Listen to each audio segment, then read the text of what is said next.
and we will make this video available in the Help Center for you. And I'll show you how to get to the video when we're done.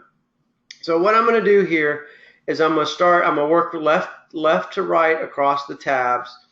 And what I think I'm going to do is I'm also going to take a few notes in the spreadsheet as well, and then I'll resend the spreadsheet to you. And the notes that I want to take are primarily going to document how these things are used. Because, I mean, I think everybody knows what a territory is or a division is, but what does that mean to Top Builder Solutions, right? I mean, it's important to know that before you provide this information. So I'll start with the territories or divisions. Really, this is really what this boils down to for you is a way to split out your company into different organizations. It could be a geographical territory. It could be a division, like you have a product division, you have a services division, or whatever. Maybe you can tell me real briefly what do you have in terms of how your company's organized. And I'm sorry if I don't know this already, but it's hard to keep up with everything. So, and I can go to your website real quick too and look. Well, I think we're really kind of devised as in industries rather than divisions. But my question to you would be, you know, I am a visionary, Dave, so my idea is that this company is going to grow and that maybe one day there will be a need to be divided by territory. Sure. Is that something that would be necessary to set up now, or could it be changed later? Okay. What kind of problem would that cause? Now that you know what? Thank you for asking that. Because I should have said this at the very beginning. But I did. I know I referred to this last week, but I'll say it again. When we set up your account or your system, yeah, we want to get it as close as to how you're going to use it as possible. But the reality is, and my goodness, I hope this is reality, you grow and you change, you know, over the years. And then we have to change the setup to match how you've grown. We've gone through this with many people where they didn't even have divisions, they didn't have territories, they were too small, they didn't care. But then they grew, and then they said, well, now we need territories, and we also need divisions because we have products, we have services, we have warranty, we have new development work or new project work, and then we had to split up our information and report on it by division. It was more of a division than territory in that case.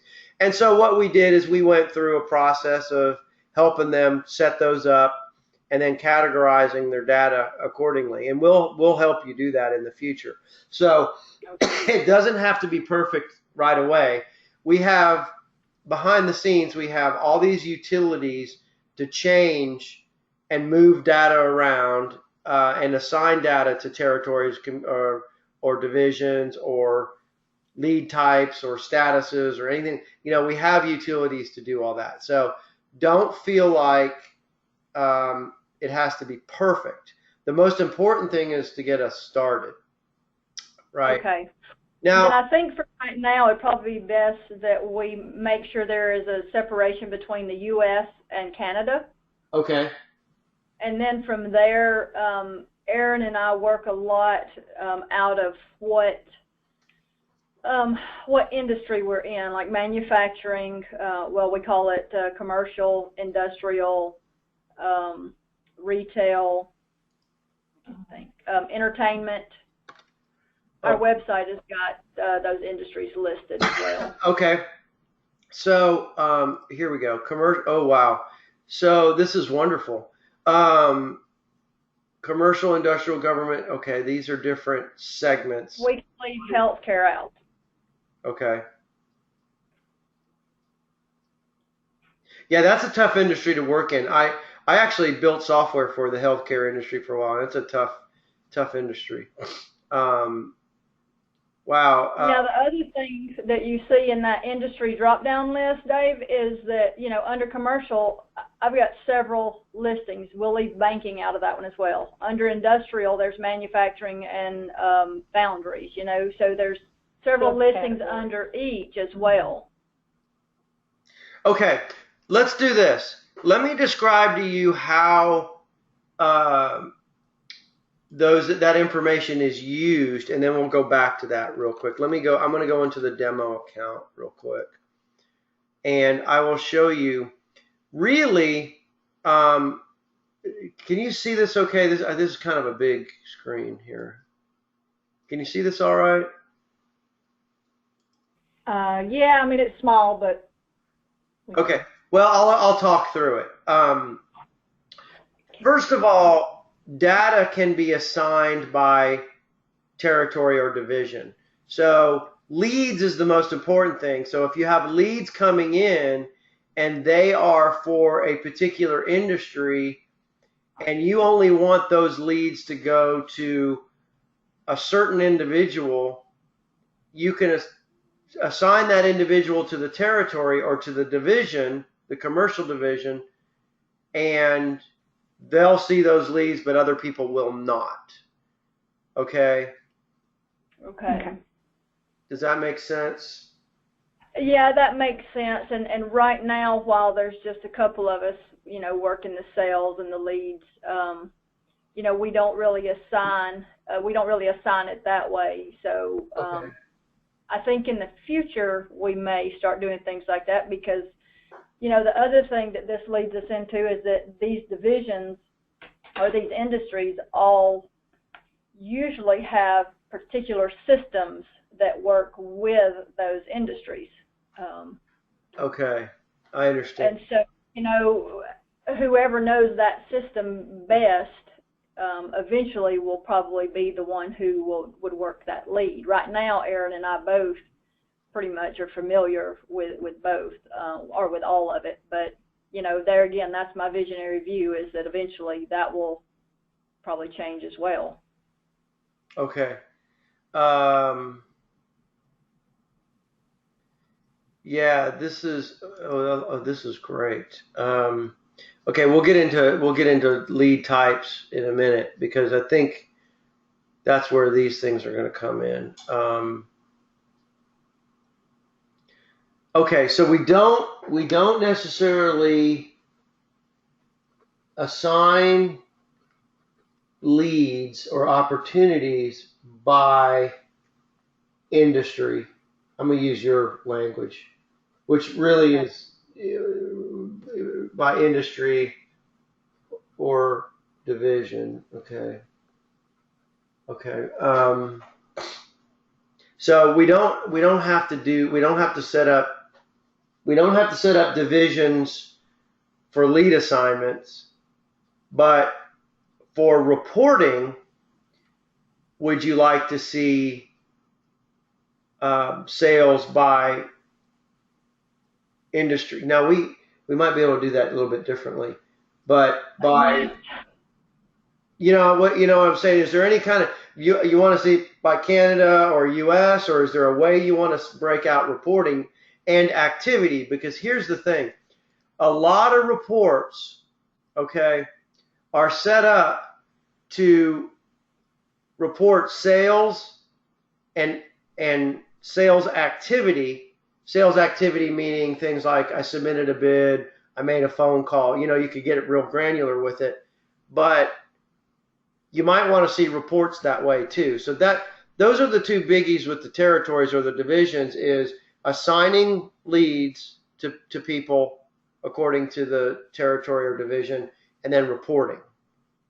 I think Melissa can probably speak better to this, but just in brief, I know that we would want to see them by divided out by U.S. and by Canada. Yes, absolutely. And then we would also want to see them broken out, be able to pull reports by division to see, what is our commercial division doing, what is our industrial division doing.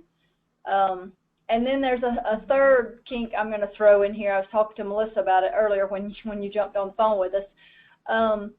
As a trade show, we would want to see okay, this lead is attached to this trade show, Okay. and so as far as this trade show, how have we been profitable? Perfect. That's the easiest one we're gonna talk about today. Well, there you go. I'm taking notes, so I want to make sure I write these things down so I don't forget. Just let me finish taking a note. And one of the reasons why I'm taking such good notes is I think we've got some changes coming to add different levels of basically organizations to this. Right now it's fairly flat. You can have divisions, but we're getting into hierarchies here where you have commercial and then you have US and Canada. You have industrial, US and Canada. You have government, US and that's kind of where we're going with this, right? Yeah, I think so. Okay, commercial. I think so too. Well, that change is coming, regardless whether it works for you or not. But I think at least initially, what we'll do is we'll set up U.S. and Canada, and then we might be able to break these other things out using the other information we have for you.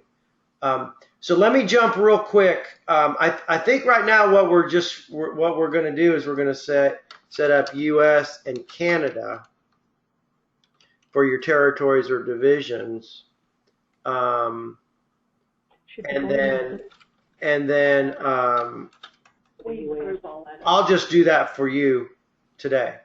Okay, you won't have to worry about that. Okay. Now I want to jump, since you already asked about it, I want to jump directly to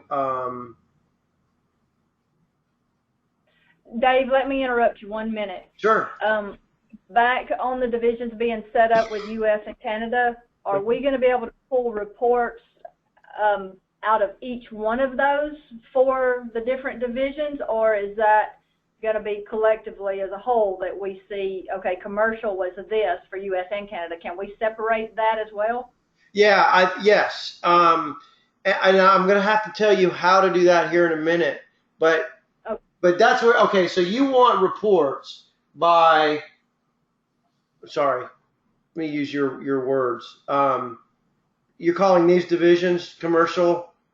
Yes, the industries, I'm sorry, yeah. Mm-hmm. Okay.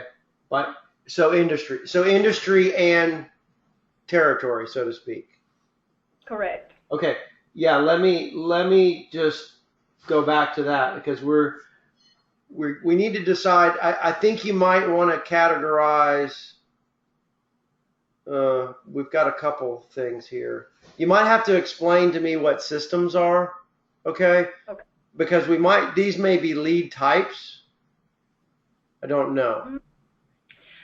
I don't think so really, but what our systems are, that's actually what we sell. Those are system, ACQ is, that's a product, but then we break the systems down further on our product pages, talking about these are the specific products that make up, our systems, or products that would be a part of that system. Okay.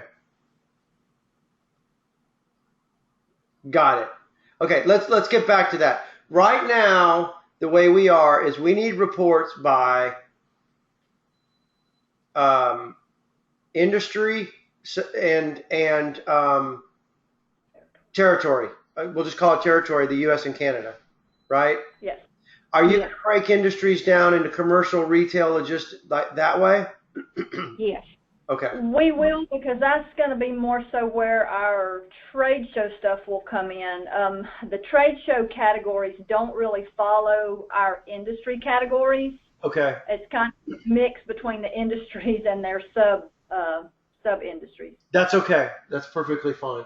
Okay, we'll break down further. Just let me write this down further by so I'm just so I know what I'm talking about here. Sub industry, i.e., commercial. Okay, retail. Gotcha. Okay, got it. Um, I'm going to come back to that in a minute. Actually, no. Let me ask you a question. Wait, do your customers in the system, are they categorized by industry, being commercial retail, commercial logistics, commercial warehousing?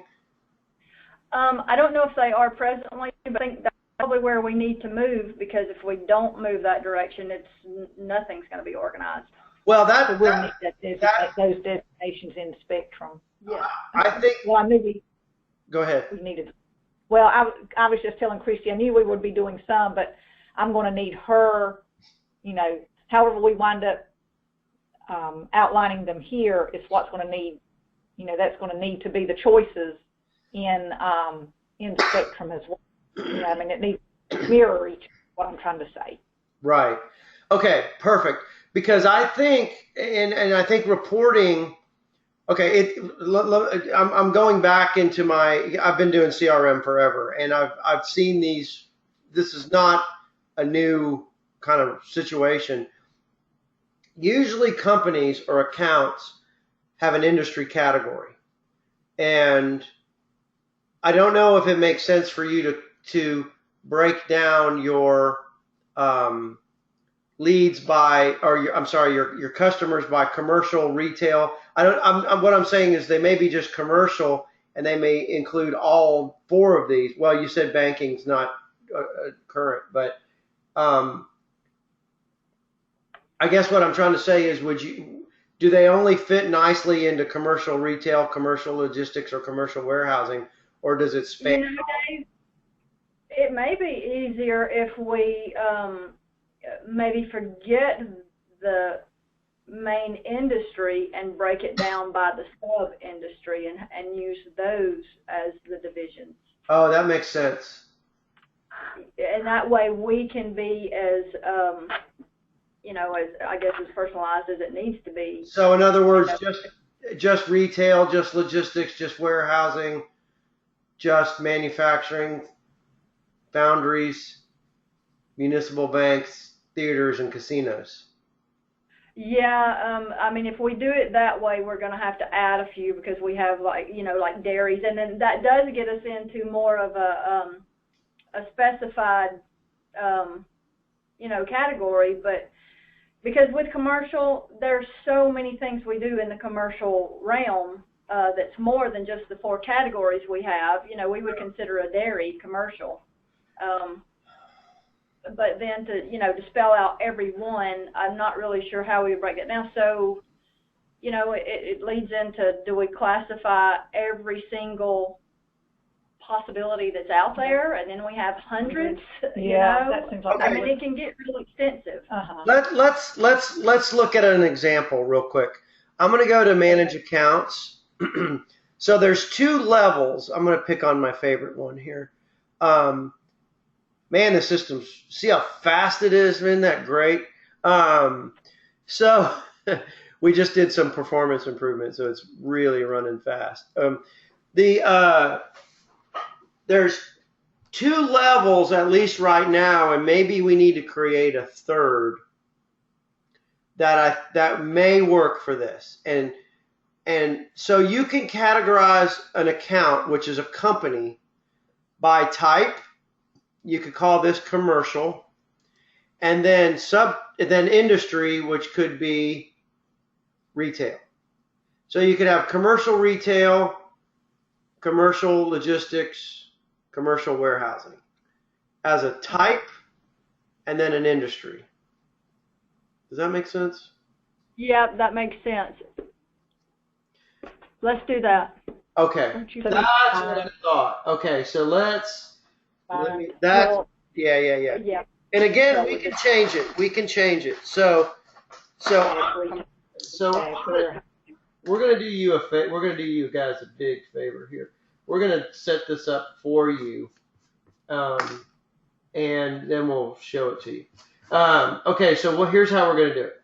We have account type is going to be commercial. Sorry. the commercial industrial government. And we can change this if we need to. And then we'll have division. I'm sorry. And then we'll have industry, which is going to be the retail logistics. Right? Are you guys still there? Sorry. Yeah, that's right. Yeah. Say that again. Well, we have you're going to be able to categorize your customers by industry and type. Type will be type will be commercial, industrial, government, entertainment, and healthcare if you want it. And then your industry will be retail, logistics, warehousing, banking. We could switch those or move them around if you want to, but that's what I'm understanding right now. So I think he's saying he will keep them separated. He'll have the type, which will be commercial, and then industry, which would be that. Subcategories. Okay. Should we, I know you had mentioned like some of the others, like the dairy, now should we just put a generic other for anything, or do you not want to Maybe leave we it that should. way? Yeah, maybe we should do Just add an other for that the industry, subcategory. yeah, that for retail. To get that, Dave, can we add just an other, like for retail, logistics, warehousing? Yeah. Add an other under commercial and other under industrial. Mm-hmm. Yeah. Sure. Absolutely. And you're gonna we find that other becomes very useful in a lot of situations because some companies or some opportunities don't fit nicely into one of those buckets. Right. Okay. So yeah.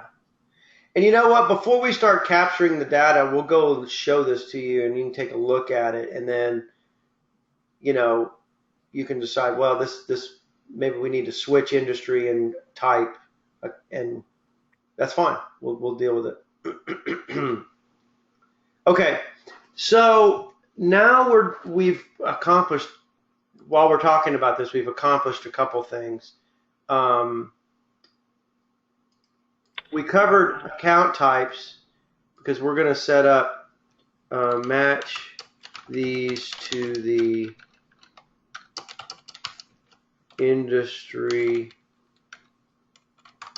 parent groups such as the commercial, okay, and then we have the industries that we'll set up as a separate, sorry, I misspelled this, sorry about that. We'll have industry, which will be the retail, entertainment, and we'll have the other category. But now I want to go to this real quick because this is how you want to categorize your lead sources, okay? And that's your trade shows. Yes. Okay. And that is on just to show you where that shows up, we have a nice little report where we break down the sources of your leads.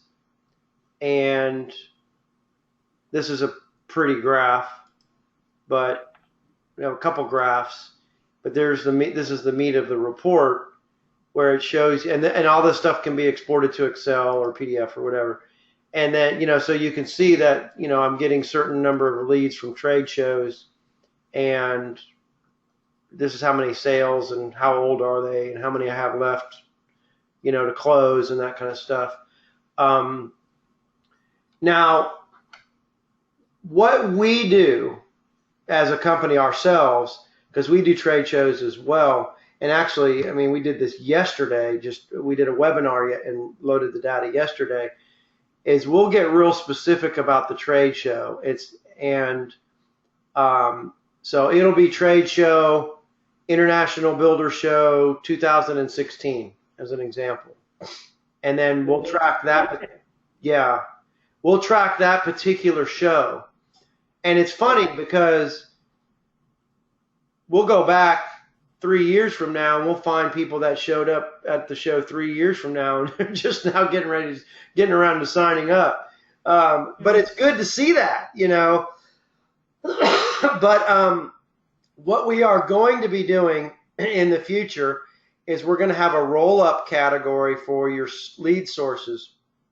So in other words, you'll have trade show as a parent lead source category, and then you can break down the individual trade shows below it. And oh, that's what I was wanting. yeah. How far in the future is that, Dave? Well, it will be this year for sure, and this year's almost over because we're announcing a new product to manage online sales, and online sales has to have a parent lead source of online sales. And then what are your different online lead sources underneath it, such as your website, Google, Facebook. People buy leads, and we consider those online leads too. So it will be soon. But you don't have to worry about that, because what we'll do is we'll help you create that parent category and then take all your lead sources and roll them up. We'll do that for you. Okay. So we're going to do it for ourselves as well. So. Well, when that part comes out, just hopefully so I understand exactly what you're talking about, will that be a place where I can go in and I put all of my trade show information and I can track my trade show there, import all of the leads to that? Yep. And then, okay. Yes. And we just did, like I said, we just did that yesterday. It wasn't a trade show, but it was a webinar we did. And just think of, it could be just a trade show. And the way we set it up is, and I'll just give you an example real quick. Let me log into the system. I'm going to go in and I'm going to create a new lead. I'm in the demo account right now. Okay. And I'm going to say, okay, I just did a new trade show, and I'm going to edit my list, and I'm going to say, give me an example of one of your trade shows. G2E. G, the number 2, letter E, conference, or Expo, you can put 2016. Expo 2016. Okay. Mm-hmm. And I can put that anywhere in the sort order here. But now I have, you can see it right there. And then when we import your leads from that trade show, and I assume you have a lead retrieval device of some sort, and you'll... Yeah, it's usually a CVS file, and I can import it to Excel if I have to do that. Yeah, just send us the CSV file, and we'll take care of it for you. I mean, we do the exact same thing, okay? So we do that, we do the trade shows. We get the little thumb drive with all our leads on it. You can go through a process of capturing them electronically, but when you're working a trade show, it's just too hard, too much going on. I like just scanning them, and we'll load them in the system later, and we take notes. But so yeah, we'll load them up, and then what you'll be able to do is you'll be able to go in and you'll be able to view your leads by that source, right? So you'll see all, when we do our big builder show, we only get about 125 leads. It's not a lot, but they're good leads. And so we'll go in here and we'll pull up a list of all of them. We'll look at what the next step is, what the history is with that person. We'll have them prioritized. Where's priority? Why isn't it on here? Here it is. We have them prioritized based on, their level of interest from the show, and then we'll start working them. And then we'll also go in and we can set up an email campaign. Okay. I'll take an email campaign and I'll say, I'm going to build an email campaign. I'm going to pick this one. And then Dave, real quick, let me ask you this. On the email campaign, if I want to pull from last year's trade show and send everybody an email that was present last year that I had, leads from. Yep. And I want to add new people who I know may be in the area and go to that trade show. If I want to add that, I can combine all of that, or? Yes, ma'am. Yes, ma'am. Okay. And so here's how that works. I'm building my email campaign right now, and I'm on step 3 where I have my contacts. And I have a purpose for coming to this screen, because you can see how I have lead types, territories. We'll add industry to this. We'll have industry on here. But Okay. then we also have those account types. Remember how we had commercial, what do you have? Sorry, commercial, industrial. You can target them on an email as well. But then you'll also see I have my sources. So let's just say I did this trade show. We imported all the leads. We get a list. And then you add them. Just pretend like there's a bunch in here. Boom, I just added them all to my list. Okay. And now I can go back and say, well, I want to go back to the trade show from last year and just pretend like this was G2E 2015, add all them, and now I have a list of both on here. So you can build your list, and that's exactly what you're asking me to do, is to build the list. Now, also on that list, I would want to add, right now I'm working with 2 customers. We're fixing to go to this trade show that we're using as an example. And I'm working with 2 customers out in Vegas that I would want to add to this list, but they're not in our system. So okay, I can do that manually? Absolutely. So here's how that would work. I would go in here, and let's say, do they work for a company, or is it just an individual? They work for a company, yes. Okay, so I would go ahead and create a new account, which is in a company, and you would say, just give me an example, since it's just us looking at this. The Win. Oh, yeah, I know about that. The Win, and they're a current customer, or remember, this would be entertainment, right? Right, exactly. Yay, I'm paying attention. All right, so we have it. This is going to be an entertainment company in the entertainment account type. Casino. Yeah, and the industry in this case will be casino. Okay. We don't have it here, but we'll have industry on there for you to select. It will be casino. And we obviously know what they do. But what is maybe a description of the company? I'll just put major casino in Vegas. Okay. And let's just make it Steve Wynn, because we're doing a demo here. Okay. And then now we have Steve Wynn in there. We have his email address, and we're going to add. He is a. He's an owner. So see how easy this is? See how I'm able to just do all this on the fly, and there you go. Now, just so you know, let me go back to this spreadsheet.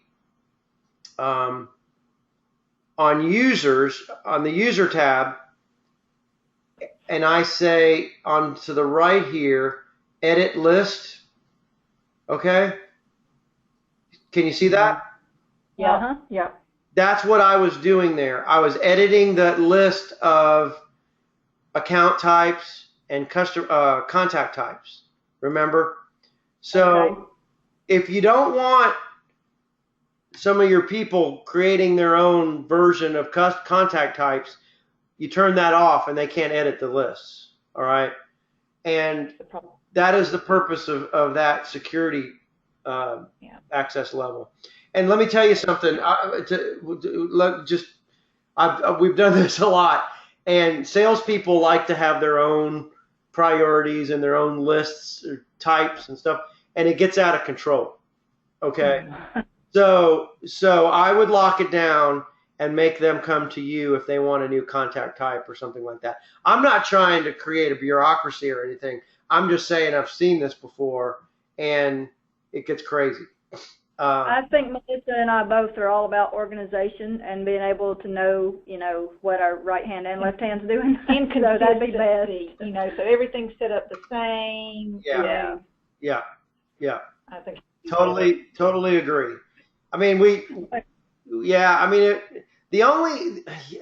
probably, if we'd gone back 10 years and done this again, we may have just locked it down, and unless you're an administrator. But you know what? Having that level of granularity in the security is not bad. So, okay. So now, I'm going to find Steve in here. I'll just type in win as a keyword, and I can just add him to the email. Okay. So you see how that number increased from 8 to 9. Maybe I need to make it a little larger, but that's what happened there. So I'm building my list on this email, and I can sort my list, and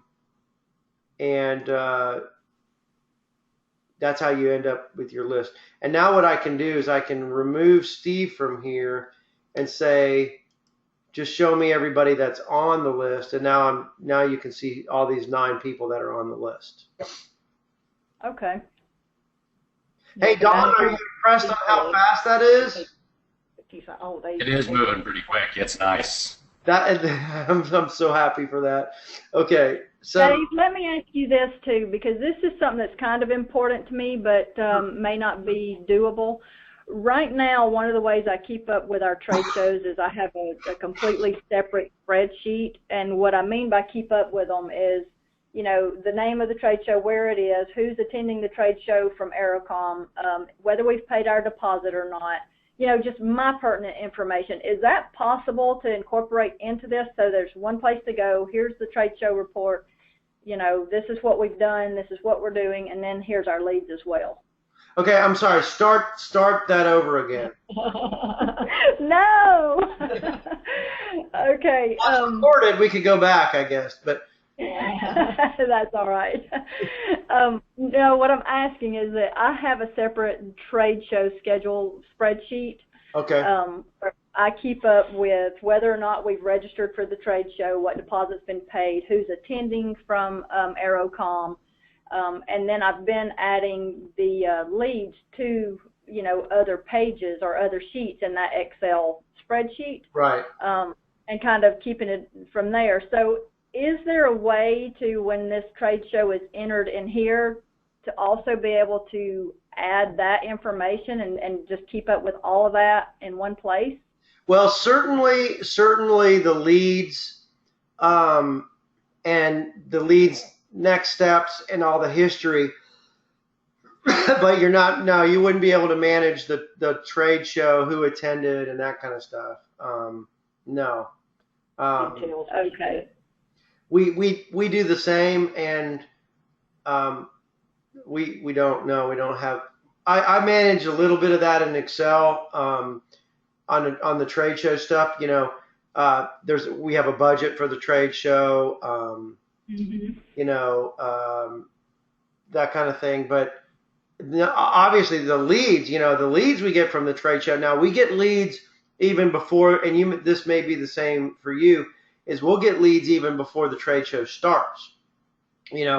People will be calling us and saying, hey, we're going to this trade show. We saw you on the exhibitor page. We would like to come by your booth at this time. Are you going to be there? Well, yeah, we're going to be there. And then we log them into the system as a lead and say, hey, they showed enough interest to come meet us. But not who's attended the trade show and that kind of stuff. That's not really what this is for. Okay. Sorry. Well, that would be great if you could scroll over the trade show name and another little sheet pops up or a window pops up with all that information. Just a bug. Yeah. Well, it's nice to know that you guys do trade shows. It's because we want to help you manage and follow up with those trade shows. You'll want to build. When is the trade show, by the way? 2 weeks from yesterday, September 26th. Okay. Well, we'll have you set up by then, and when you get your leads, we're going to import them into the system. You can email them to us, and don't worry about making the columns fit what we have here on this spreadsheet. Okay. Okay. Don't worry about that. Just send it to me and tell me what the trade show was, and we'll create a lead source for that and get them in there. I mean, how many leads do you usually collect at these shows? Well, we're brand new to a lot of these shows this year, so our leads are low. We're somewhere in the neighborhood of maybe 30 to 50 or 60 leads. Okay, but not thousands. Yeah, okay. So we'll have them loaded in your system, and then what I want to do when you're done is help you come up with a plan to follow up with those leads. So what we will do is we'll help you go in here and we'll set up a follow-up plan, and that follow-up plan will contain, a thank you email for visiting you guys at the show, and we'll share some of our plan. I mean, we have our own plans that does the same thing, and we'll share them with you. But certainly a thank you email for coming by the booth or your exhibit, and then of course you're going to want to follow up with them with a phone call as fast as you can. And then start tracking all the next steps. But we'll help you with that, and we'll help you come up with an email campaign and a follow-up plan to follow up with all of them. And then you can reuse that plan over and over again, right? Okay. Yeah. And there's a way to go in here. We have a utility where you can say, okay, I've got all these leads that came in from that one trade show. I'm going to add a plan to all those leads. You can just pick the plan and add them. It's really cool. But we'll walk you through that. That'll be a really good training exercise because you're really doing the work and you're really following up with them. And so we'll just do it. We'll kind of do work and we'll do training at the same time, which is the best way to train, right? Okay, yeah, that sounds good. Okay, cool. So we'll do that. Now, going back to all of this, we covered the sources. Okay, so we're going to have trade show G2E. I'm sorry, what did you call it? Conference? Expo. I'm sorry. Expo 2016. That'll be one of them. Okay.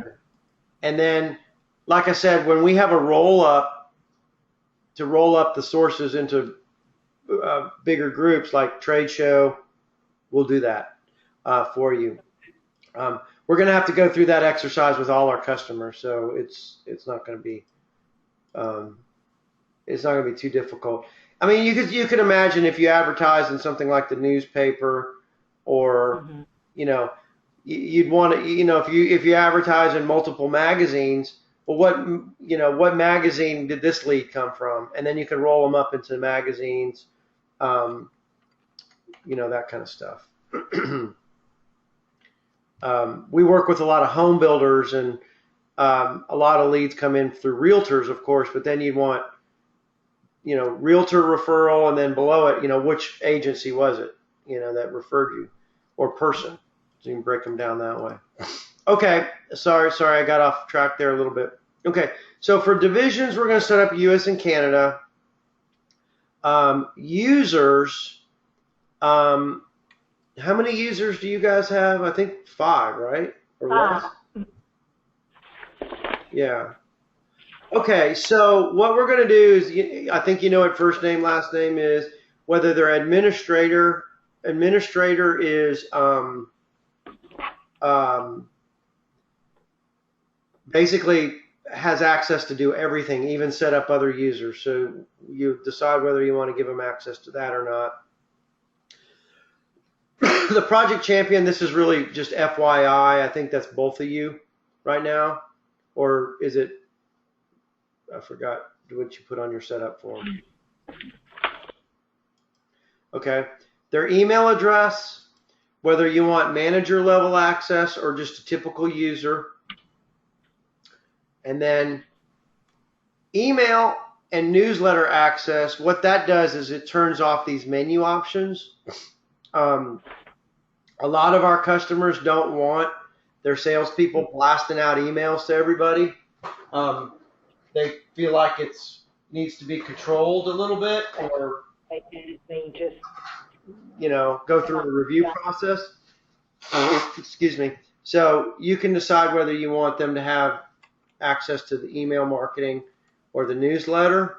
Newsletter is the same thing, but we send the newsletter for you. And you haven't gone through all the training yet, so we'll describe that more in the future. But you can just think of the newsletter as something we send for you, not something you send. I think the newsletter and the email marketing will turn that off and just have that access to me. Okay. Usually what I do is whenever I write something, I will pass it off and have it edited and looked over by others. But access is usually just me writing. That's probably a good idea. I do the same. Even if you're a good writer or a good editor, another pair of eyes is always good. And I'm a horrible editor. So, oh yeah, I don't trust my own editing. Yeah, I don't. Okay, so sharing is an interesting concept here. Sharing allows you to. I'm sorry, I duplicated this. I must have just copied. Sorry, let me get rid of this, clean this up a little bit.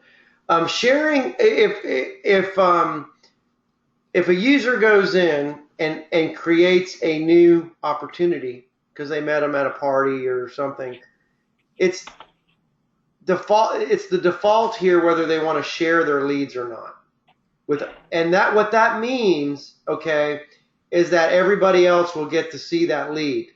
And it sounds to me like you would want to share everything because you're not setting up territories or anything to make sure only certain people see certain leads. I think you are wanting to share them with everybody. Is that true or not? I think at this point, yes, but then again, future forward, I think that would probably be something that we say no to once we do split up into territories. Well, I will tell you this is the most common change that everybody makes. So they start off sharing, they grow, and then they stop sharing. It's that simple. And it also depends on your business. Some companies will have even a call center that's following up on leads, and they don't want those people in the call center to see leads that they're not supposed to see. You can imagine having a third-party salesperson or a contract salesperson or something like that. They'd be out there stealing leads. And so, right. Yeah, we have to be very careful with that, but that is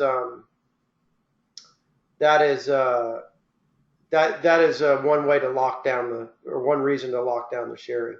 Okay, edit lists, we talked about that, and we'll do no for now. Or did I have this in here twice? No. I made some changes, and that's why I duplicated this column. Now, territories, I think everybody's going to have access to all territories. Does that make sense or no? Well, yeah, except for our Canada guy. He is privy only to Canada. Okay.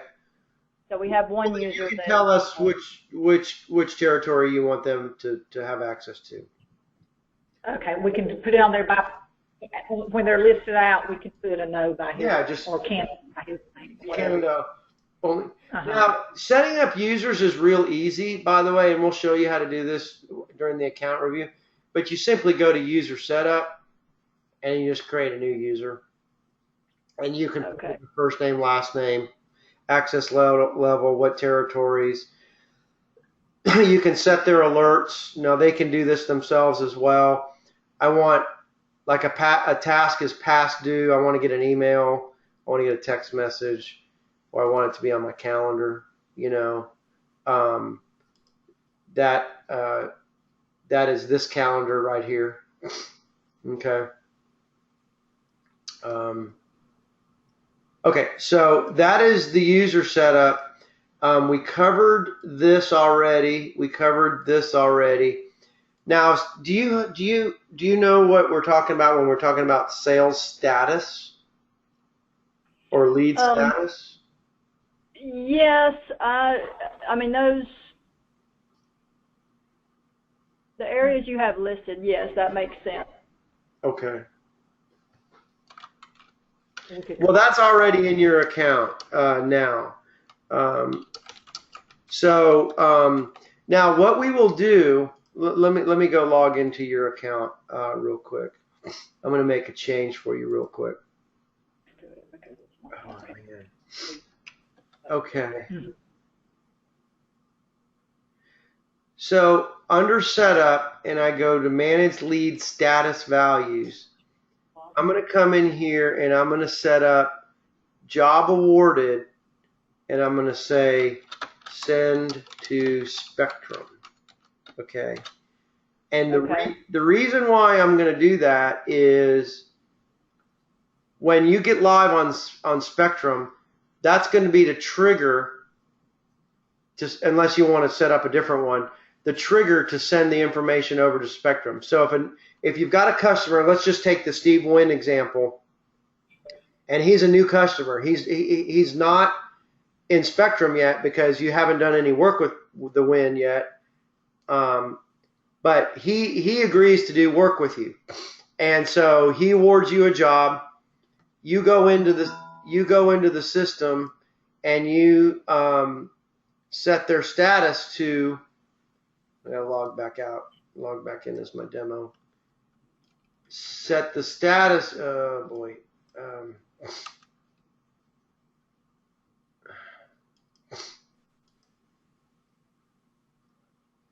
Let me take this one. I set the status to job awarded. Okay. That's going to create the Win and Steve Win as a contact and that job in Spectrum automatically. Okay.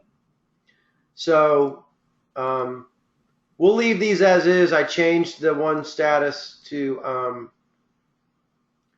job awarded, send to Spectrum. So Dave, one thing that we really do need to add to that list before we decide to just leave it is one of the things that we do keep up with is once a job is quoted, we like to see how much time there is between it quoting and it actually becoming a job, because these, that kind of tells us our.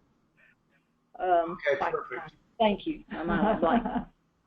Would that be bid submitted, or do you want to rename it? No, bid submitted. Well, maybe it would be. I want to know when it's quoted, and then I want to know. Yeah, Can we change the name though? Can we absolutely make it what we? Yes, absolutely. What do you want to call it? Just quote submitted. Is that what y'all were using? Yeah, let's just say quote submitted. Fine. Okay, so okay, it's done. That's how easy it is to do this stuff. Okay. And by the way, if you had 100 jobs set up under bid submitted status and we change the name to quote submitted, it's retroactive. Everything gets changed automatically. Oh, okay. Well, that's good if we ever change it back. Okay. Okay. So I will tell you, and this is going to be a report that you're going to want us to put together for you. In the database, when we change from qualified lead to quote submitted, and then quote submitted, we change the status to job awarded, we track that status change and when it happens. So we'll be able to produce that report for you. Okay? There's nothing that we now, do. Go ahead. Once that uploads to Spectrum, it's not wiping Top Builder with that information. Absolutely not. Okay. No. You'll maintain all the history and the status of that project or that lead in Top Builder. Now, it will change when Spectrum changes the status to complete. It will come back and update Top Builder. Okay. Oh, So, okay. yeah, you'll know when it'll switch it. Actually, let's go ahead and make a change here. I'm gonna. So am I to understand that while the project is in progress through Top Builder, we're really not going to have any kind of update, but once it's complete, then we can have an update in Top Builder? Well, you can do both, actually. You may put some history under the project, because I don't know, maybe there's you had a call with the client while the job was going on, and you might want to document that in the history or in the notes. You could still update the lead in Top Builder all you want. It's just that. And what if we have a change order on that job? Will we be able to do that in Top Builder, and then that change order be attached and uploaded to Spectrum, or? Yeah, we were talking. You know what? We just had a conversation about that yesterday. The short answer is yes. And so what we're doing is we're creating something called a proposal builder, and I think we're going to have change orders or work orders attached to that. So you can go ahead and add that work order to the lead, which is really now an active project in your scenario. But my answer to you is yes, you can do that. Okay. And then again, maybe Melissa was just saying maybe it'd be best to do that change order in ProS and then let it go from there. But is that also going to keep track in Top Builder, or do I really care if it keeps track in Top Builder? You have to say, what's the name of that Pro something? ProS. That's our estimating software that interfaces with Spectrum as well. Oh, it does. PROEST. Correct. I don't know. I'm gonna have to say I don't know on that one. But we may. We'll have to talk about that, because maybe that does make sense to pull that information down from Spectrum, and we're always looking at enhancing that. So maybe if we get to the point where you're creating your estimate in ProS, and then it's going over to Spectrum, then we pull it down from Spectrum, or we pull it directly from ProS. I don't know. Yeah, because here's the thing, like, if it's a small change order, it's probably not a big deal, but if it wound up being a big, like they added maybe 10 stations or something major, so the quoted amount changed significantly, we wouldn't have any visibility to that if you were doing a search on quotes awarded and things like that down the road. It almost sounds like ProS and Top Builder need to communicate. Well, I paused my screen sharing for a second to write it down, and I have a document on that. Let me go real quickly. Just let me digress for just 1 second. I'm gonna go look at, because I had we're having those discussions right now with a bunch of different companies that integrate with, where is it about, where do they have it? I have a hard time. Here it is, right there. There we are, yay! There we have it, right there. Oh, can you see that? Did I lose you? No, we're having our own discussion. I'm sorry on the side. We went off on a tangent with the same thing, but but guys, we already interface with bid to win, B to W. Okay, so it'd be, I would think. We absolutely will be contacting them, especially. I wonder, is it a coincidence that they're at the top of the list? Why are they at the top? This isn't alphabetical. No, not alphabetical. Yeah, so my question, what Melissa and I were talking about, Dave, is that we get a phone call and somebody says, hey, this is what I'm looking for. And so then I don't want to go to ProS and, have to enter that, and also go to Top Builder and have to enter that. So one or the other, needs to communicate, and which one do I enter it in first? And well, I have a very specific to-do item to start those conversations with these folks right here. Okay. We've already done it with Bid to Win, but we're going to use the same interface to do it in ProEst, and we'll talk about that more later. But the best way to push this forward, is for you guys to say, well, look, we're live on Spectrum, we're live on Top Builder, and when we get a big change order in, or even a new project in, and we're estimating it, we don't want to have to enter that information in Top Builder and ProEst. We want to go in one place and have it appear in Top Builder under that account. So you'll just have to push us if we don't have it already done. And we did this. That's the same thing that happened in Bid to Win. Is one of our customers that's also on Spectrum is on Bid to Win, and they needed that information in Top Builder. They didn't want to do double entry work. But it's really not just for you, to be honest. I mean, we have a bigger benefit by integrating with ProS, because now we can go tell everybody that we interface with them and maybe get their customers signed up with us too. So there is other benefits for us to do that. and that's why I have it on as a big go-do item for me, is to go start getting these folks lined up. And let me see if we're working with Procore right now with that. That interface is under development right now, and Field Connect. So actually, I have a meeting with Field Connect pretty soon. So I hope that helps. It does. And Christy had to step out just a second, but she'll be right back. So okay. So yeah, I mean, if there's. Oh, Dawn, did we lose somebody? I just heard a bing. That was Melissa. We lost her. I'm going to send her an audio pin. If you can still hear us, Melissa, I just shot you an audio pin.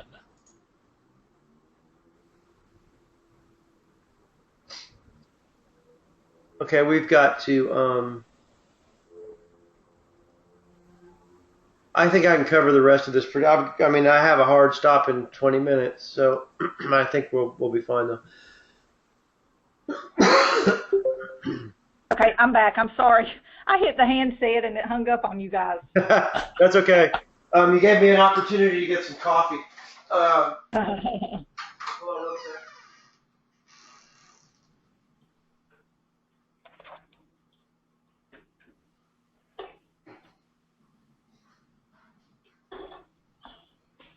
Okay, so this next category here is going to require maybe a little brainstorming. I think priorities is self-explanatory. I think contact types is self-explanatory. Okay. Unless you disagree, and I'll help you. We talked about lead sources. Activity types are really, I mean, this is pretty I made a phone call, I received a phone call, and we have reporting on that. So if you're interested in it, it depends on if you really want to manage your salespeople that closely. We work with a lot of home builders, and so you can record in there the communication. Yeah. Sorry, she's back. So I was just telling her what you were talking about. It's okay. It's okay. So when I go in as a manager and I want to find out what my salespeople are doing, I run an activity report, and that activity report, I can filter and sort any way I want to, but I can also just look at that one person and see, Are you following up with these people, or not?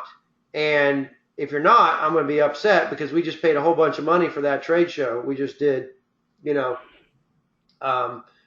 it allows you to track your activity, your emails, your phone, and do reports on them. And you can track any activity you want. So, and categorize them however you want. So that's what that is for. I think the only one that I see at this moment that we might add would be job walk scheduled. Okay. Job walk completed. Let's add that right now then. Okay. So I'm going to go in and I'm going to go to, let's pretend like I'm going to create a new task, and I don't have job walk in there.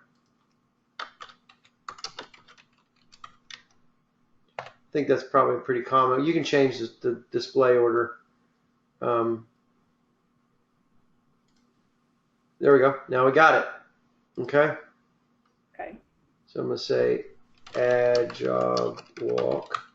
Okay. I would like it, Dave, I'd like it to say job walk scheduled and job walk completed, because sometimes there's a couple of weeks, maybe even a month in between when we schedule it and when it actually happens. And so that would just tell me that, okay, wait a minute, that's what's been going on for this month. We've just been waiting. Okay. You got it. You can see how easy it is to update the description. Okay, and now I'm going to add job walk completed, and I'll just make that one right after that. There we go. I think GoToMeeting is slowing me down here right now. Completed. Okay, there you go. Done. Okay, you've got them. Okay. And now follow-up plans. We'll get into this later. This is a big topic, but we'll have the ability to, actually, you know what? I'm going to set up a follow-up plan for G2E, whoopsie.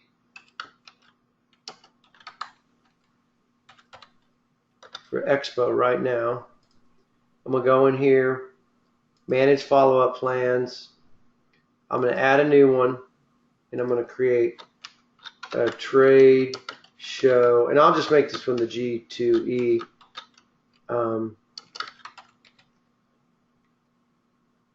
follow-up plan.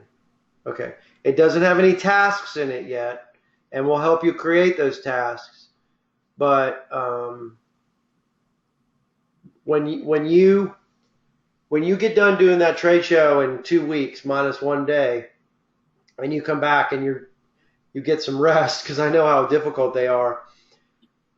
Think about maybe when you're coming back or something, how you want to follow up with these people, and just write it down on a piece of paper, or even put it in a spreadsheet. I don't care, but just write it down. We want to send them a thank you email. We want to, it's 30 people, so it's not going to take that long. We want to make a personal phone call. But yet sometimes in these trade shows, they don't have to provide a phone number.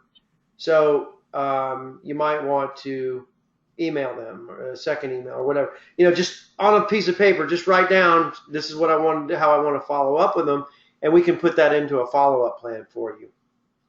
Normally what we do is the first couple of days we get back, there's just, the generic email that goes out as a thank you to everybody that came by.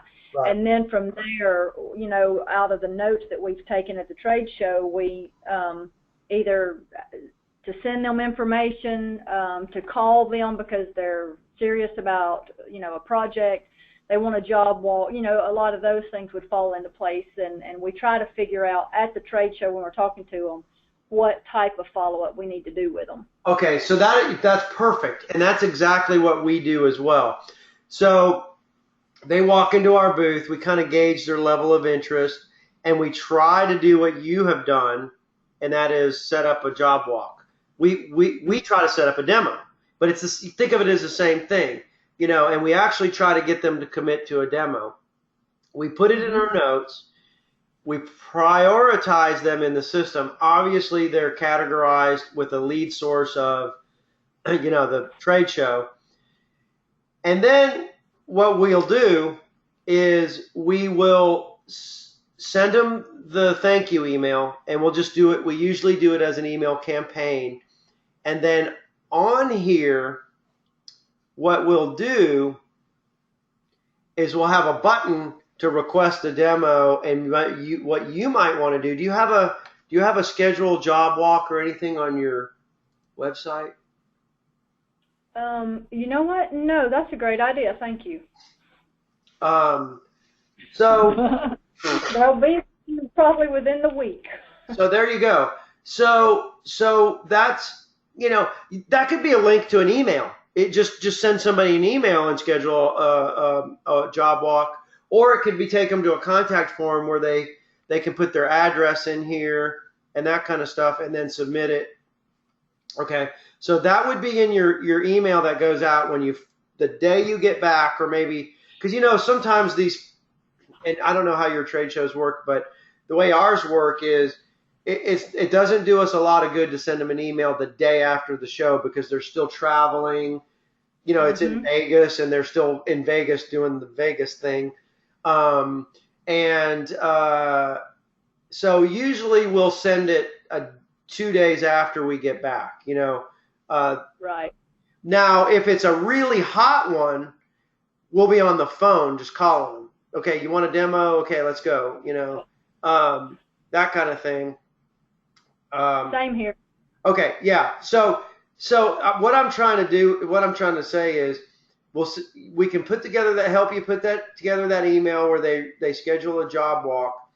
But then maybe it isn't a big follow-up plan. Maybe it's just you have 30 people and you call them and you talk to them about what's next. And then what you'll do is you'll just create a next step for that lead to say, hey, we had a phone conversation with them. You capture that in the history. Next step is they're going to call me to schedule a job walk. That's the next step. They will call me. But then if that doesn't happen on the due date, well, you get a reminder that says, hey, that's past due. And then you could go chase them down. Hey, I thought you were supposed to call me to schedule a job walk. You didn't. What's going on? Perfect. That's the way we do it, and it works perfectly. You don't have to have some fancy follow-up plan when it comes to something like this. This is call them, figure out what the next step is, capture it in the system so it reminds you if it doesn't get done, move on to the next person. It's kind of, and that's kind of how it is for us, because everybody's different. They're at a different stage. Yep. And so. Yeah, that sounds good. Some of them may say, look, I'm going on vacation with the family for a week. Call me in 2 weeks. That happens a lot, especially in the trade shows that are in the summer.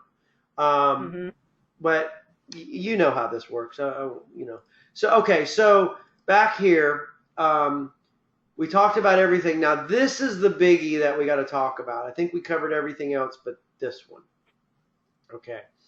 So lead types allows you to categorize your leads. And let me log into the demo account by whatever you want. And since everybody's a little bit different, this may be for you. Maybe it's product, maybe it's service. Maybe it's I don't know how you want to categorize and organize your leads, but that's what lead type is for. Okay? And leads do not get assigned by lead type, but it does show up on reports, and it is used for filtering and sorting and managing leads. So if I go in here and I want to look at all my product or service or warranty deals, I got source on. I don't know if you noticed that, but it remembered that I had selected a source. I don't know if you saw that or not, but that's kind of a handy feature. maybe it's a new project. I don't know how you want to do that, but maybe that's something you want to give it some thought. I think so, because one thing that just hit me right off is, we have new customers that have a new project. We have new customers that have an existing built project. We have existing customers that have new projects. We have existing customers that have add-on projects. It gets real crazy too there. So, Okay. that needs some thought. Yeah, give it some thought. So, like I said, everybody is a little bit different especially in your area of the world. But typically, it is, if you're a commercial contractor or a commercial builder and you're selling the systems, are you selling these systems? There's product involved in this, right? There's a product there. We would sell it by the system, though. Yeah. It's rare that we would just sell a product without a customer having a system already. Now, where that gets hairy is that in the entertainment industry, we also do movies. And sometimes they will come in and they'll just buy tubing, or they'll come in and they'll just buy carriers. But that's really, I guess it could happen in other industries, but that's the one that we see that in mostly. Okay. Or it's just used for props. Yeah. Okay. Well, you may not have. I mean, it's not required that you manage everything by lead type. You may choose to not use it, or you may choose to break things down a little bit. But it could be just product and service. Do you do warranty work on these things? We do, but like anything under service or anything under warranty would actually go to our service department, and sales would not mess with that. Well, that may be a reason to categorize them by service/warranty then, because then they can go in, and if there's an opportunity there, they can say, I want to look at all the service or warranty opportunities.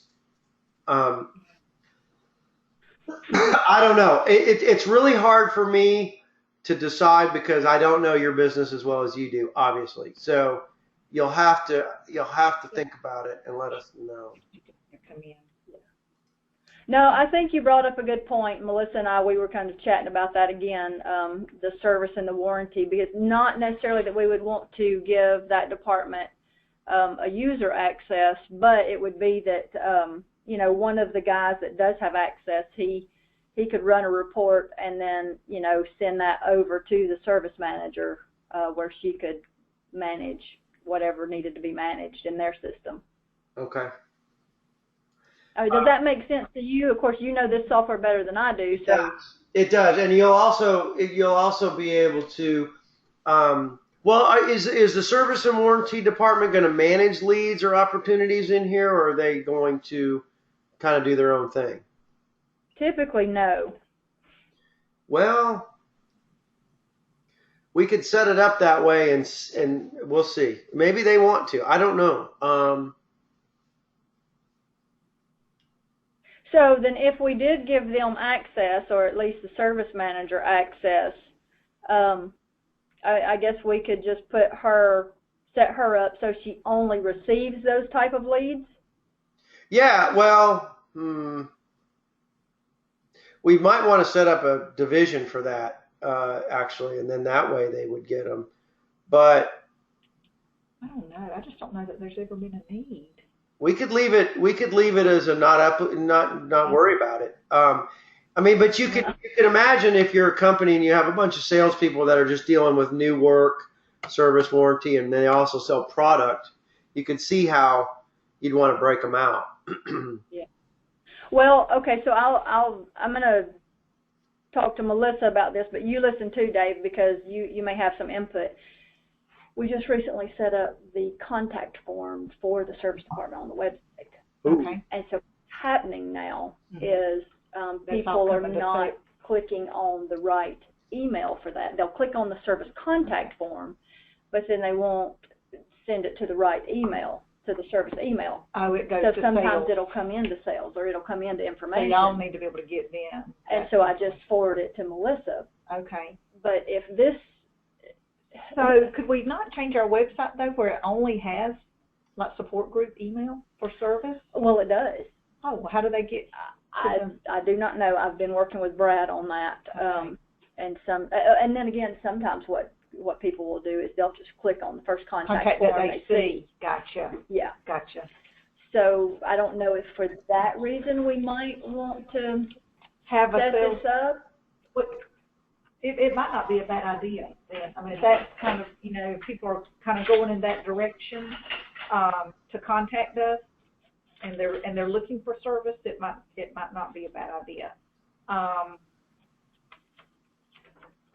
And either we could give Melissa the access, or Kevin could manage the access on that since he's over both. I mean, he can decide what we need to do there.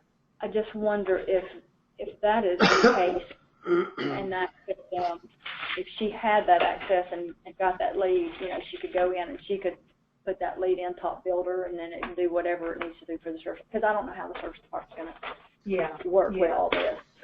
So that's why I say, Yeah, that's it just may the side of it, I know. So it may be worth it to have that. How many contacts are you getting? Have you gotten so far with that? well, it builds every month, and this is a really new form that we've just done the last couple of months. Maybe just 3 or 4 right now. Yeah. So it's not. But you don't want to miss lot. them. Yeah, we don't want to miss them. Right. If they're looking for some service or something.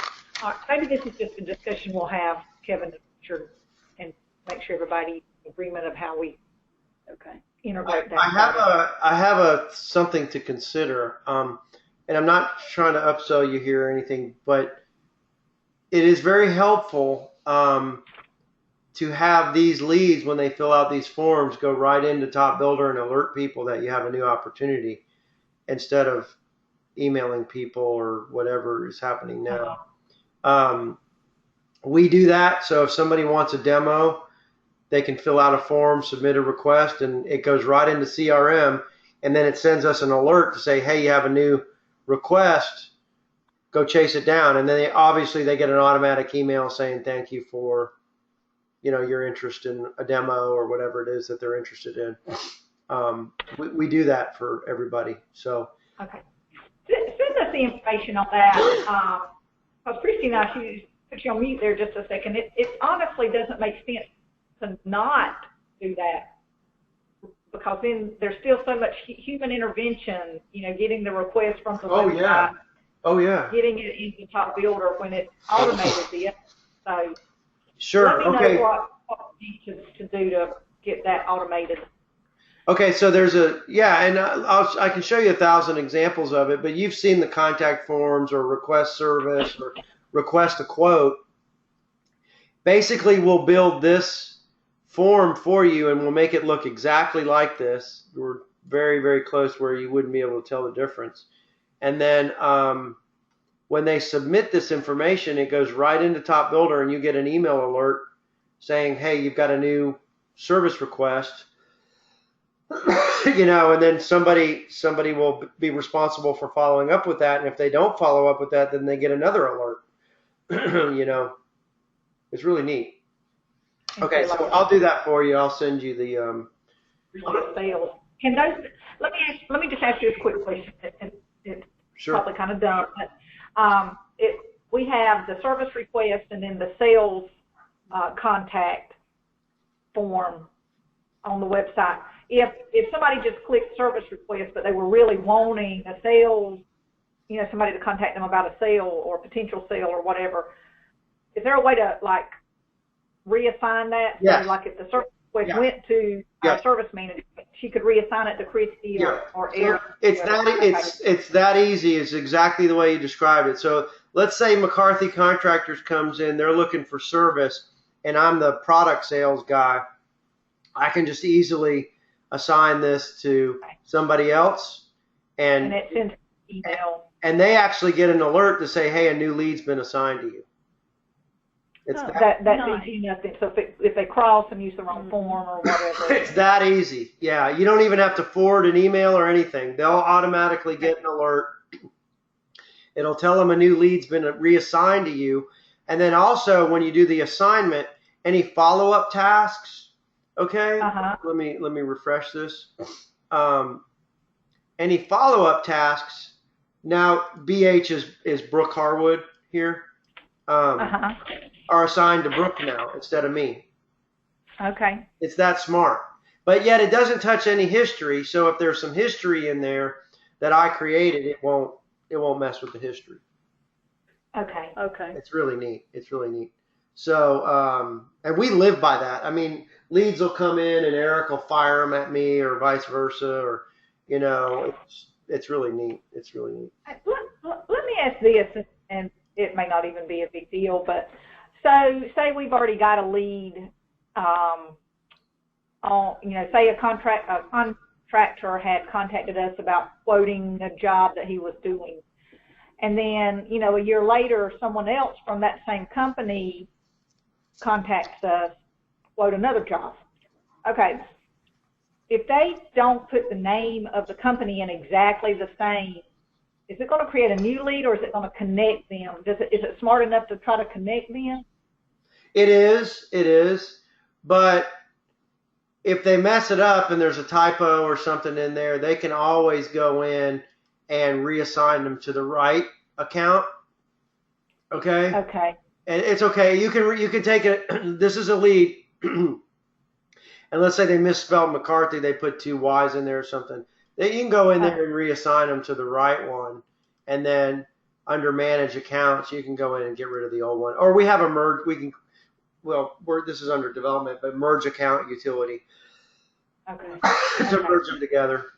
Yeah, I just didn't want it to get loaded up with like duplicate stuff, and I just didn't know. That's reality. We deal with that all the time, and we have ways of handling that. Having merge utilities and all kinds of stuff is part of what we do. So, good to know. Okay, so we're going to leave this one to be determined, and we've nailed everything out. Everything is done. This data here, and when you're ready to send us accounts or customers and prospect companies, so to speak, those are your accounts. Okay. Okay. Contacts are, people, and you can see. I think this is pretty self-explanatory. If you put their account name in there, we'll match them up to the accounts that we loaded. Okay. And you might want to tell us what type of account it is if it's a new one, like if it's a commercial account, or I think that's the way we had them, right? Yeah, commercial, industrial. And then sorry about that. If this account that you put in here next to the contact is not in the account list, okay, we'll create it for you automatically. Okay. All right. So you may not want to send us any accounts. You could just send us all the, skip this, send us all the contacts, and just put the account name in there, and then we'll create the accounts for you. Does that? We'll look at. Yeah. Okay. And then we have leads and opportunities. Now, leads and opportunities, when you put the first name and the last name and the account in there, it creates the contacts and the account. How many contacts can I have listed per account? Unlimited. Wonderful. Yeah. Yeah, because accounts can have you can have a huge account with every employee at the whole win, which would be thousands, Not that you would want that, but you know what I mean. Some companies that you work with could be very large, and you have all their contact information. But yeah, so when if you just send us all your leads and your opportunities, and you have account name and account type, we'll create the account, we'll create the contact, and we'll create an opportunity for you. Now, if you have a bunch of contacts in your Outlook or whatever, and it's not really an opportunity yet, that's fine. Just send them, and we'll create them as contacts in the database. And Gina's probably going to have a lot too that needs to go in there that you don't necessarily have. You know, the Walmarts and the Depots and all of that. So, Dave, my understanding is that you want me to send you the account name, the account type. Yep. And what else? Whatever else you have that falls into these addresses. columns. Yeah. And then if you have anything that's not in a standard column here, just add them, and then we'll put them in the notes. Put it in the notes for that account. Okay. And that's the same. That's the same with the contacts and leads and opportunities. If there's something that some information that you have that's not explicitly here in a column, then just create a column for it and put it in there, and we'll label it for you and add it to the system. So I can just insert columns, and it's not going to mess anything up behind the scenes? This is not that formal. It's not that formal. We're going to take your spreadsheet and we're going to tinker with it anyways. So I don't want to make it too formal for you, but don't get too crazy. I mean, try to keep it close to this as possible, and then we'll take it from there. Okay. One thing we didn't talk about is user definable fields. That's the last thing we probably need to talk about. That is information that you capture on a regular basis that's not one of these formal columns here or data fields, right? And so we can create user definable fields for leads, jobs, contacts, and accounts. Okay.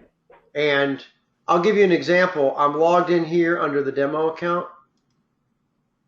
And if I go under, I'm sorry, let me go to their, my goodness. Let me go to one of these leads. We're remodeling Costco, and under Costco, whoopsie, job details, if they've requested we have companies that do the refrigeration systems at Costco, and if they require a certain brand, I'm kind of making this up, but they're, certain brand of refrigeration unit, the square footage of the Costco, start date. We have some companies that will turn down any union jobs. They're in the north, which is more likely in the north than in the south, right? But in the north, they'll turn down if any job is a union job, they'll just decline it just right off the bat. And so they want to track that. And they also track who's competing, who are the competitors. So this is, this could be any number of competitors. It's unlimited number of fields here, but this is for the job. This is where they go for the job, and then you can also have them for the lead itself. You can have them for the contact. Usually, it's the lead and the contact is what you're dealing with. I'm sorry. The lead and the job, not necessarily the account. Oh boy. Did you guys find this useful? Absolutely. Oh my goodness, Okay. yes. All right, good.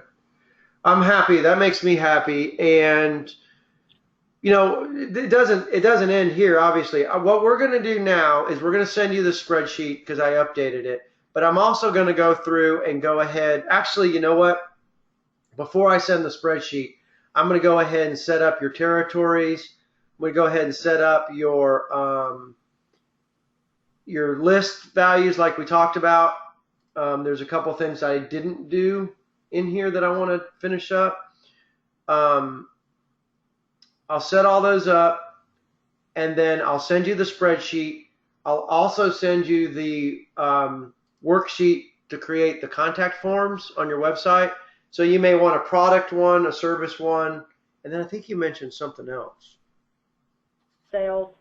Sales, just general sales. Okay. Um,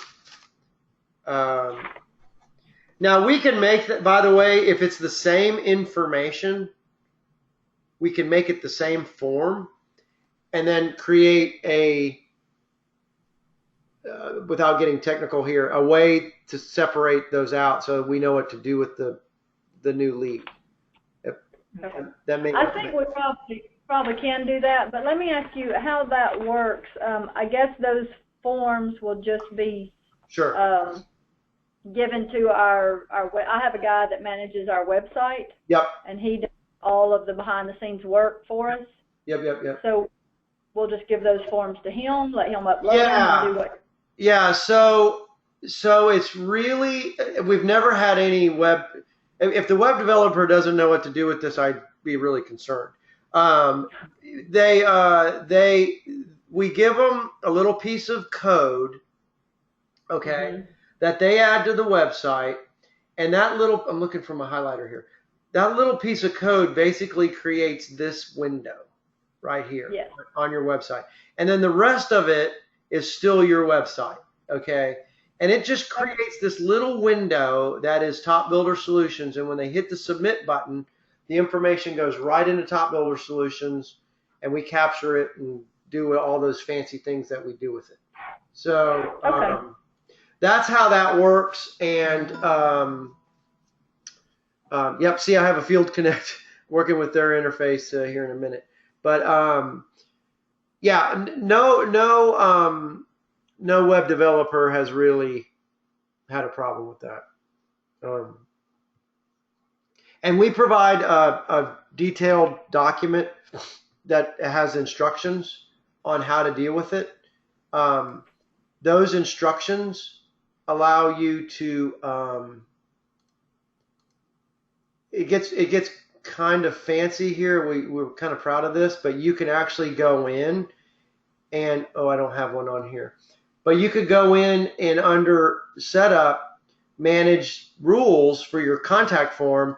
You can say, okay, well, who gets the alerts for the sales leads? Yes. Who gets the alerts for the product lead, warranty leads? Who gets, and so you can manage those rules, because if somebody leaves, you may want to change who gets the alerts, or somebody may say, I'm tired of getting these alerts. They don't reply to me. Take me off. I don't know. But it's really neat how you can do that. So we'll have basically 3 sets of rules for you: one for sales, one for service and warranty, and what was the other one? I think that's it. I think, yeah. The general, it may be a general contact us. Well, yeah, we do have the info email. That's just if they want information. But, most of the time I find that the sales and the info, all the same thing. Yeah. Well, that's the case. It depends on you, but we have the same thing. We'll even have a form on some people's websites to submit an employment request. It depends on the kind of company you are, but some people submit. Yeah. We do that. We've done it many times, and then that goes to the office manager. It gets kind of neat when you think about all the things you can do with this. But we probably have six of them ourselves. We have a general information request. We have a demo request. We have a register for a webinar request. We have I'm ready to sign up now request. We have all those. We handle them differently. They're all handled differently.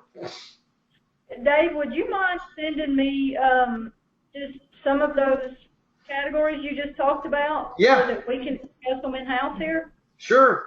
And I'll give you a little explanation as to what they mean. And and just to be upfront, there is a small setup fee for it, but it's nothing. It's $200 to set them up. Okay. Each one? Well, no. The first one will be $200, and if the rest of them are the same, in other words, they have the same information, we don't charge for it. Okay.